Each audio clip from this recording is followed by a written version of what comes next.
आज गांधी जयंती और पवित्र दशहरा उपलक्षे कुटपाड़ दशहरा पड़िया प्रधानमंत्री और मुख्यमंत्री आह्वान क्रमे स्वच्छता ही सेवा कार्यक्रम आयोजन करा आज कार्यक्रम में कुटपाड़ विधायक रूपू भत्रा उपस्थित रही कुटपाड़ विज्ञापित अंचल परिषद परिमल विभाग समस्त सफाई कर्मचारी समस्त स्वच्छ साथी एवं समस्त कर्मचारी मान सहित झाड़ू मारी स्वच्छता अभियान रे सहयोग करथिले। विशेषकर आज गांधी जयंती और पवित्र दशहरा अवसर में समस्त कुटपाड़वासी और एनएससी कर्मचारी मानक अभिनंदन जणाइबा सह कर्मचारी मानक उपढोकन सहित सहायता राशि प्रदान करथिले।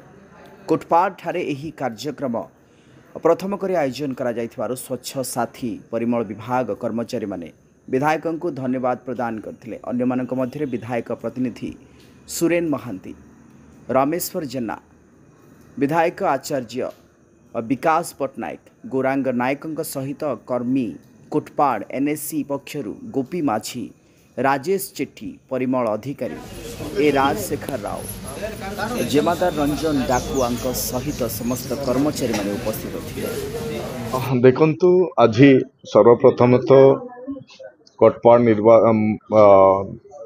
आमर कटपाड़ एनएससी रो जो सफाई कर्मचारी अछंती तांको सहित मिसिकरी मते सफाई कार्यक्रम करिबा पई मते सुजोग मिलछि। जेहेतु आज यशस्वी प्रधानमंत्री नरेंद्र मोदी जो विगत मासर सेप्टेम्बर 17 तारिख रु जो सेवा पक्ष भारतीय जनता पार्टी तरफ सेवा पक्ष कार्यक्रम चलीथिला माने जन्म मोदी जी जन्मदिन धरिक आज गांधी जयंती 2 तारिख अक्टोबर यही पर्यंत सेवा पक्ष कार्यक्रम चलीथिला।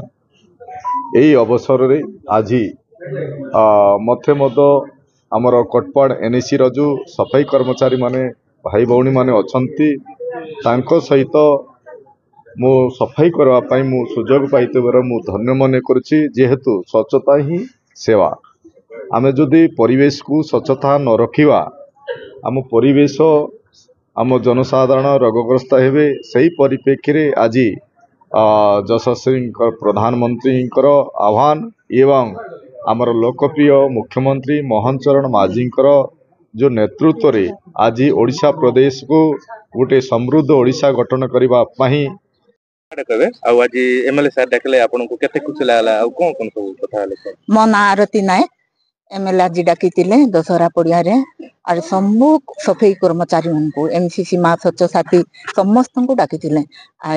एते खुशी लागला जे आम आराम रु 5-6 वर्ष हैला काम करूछु को दिने भी हमको सूता खंड मिल नथिला।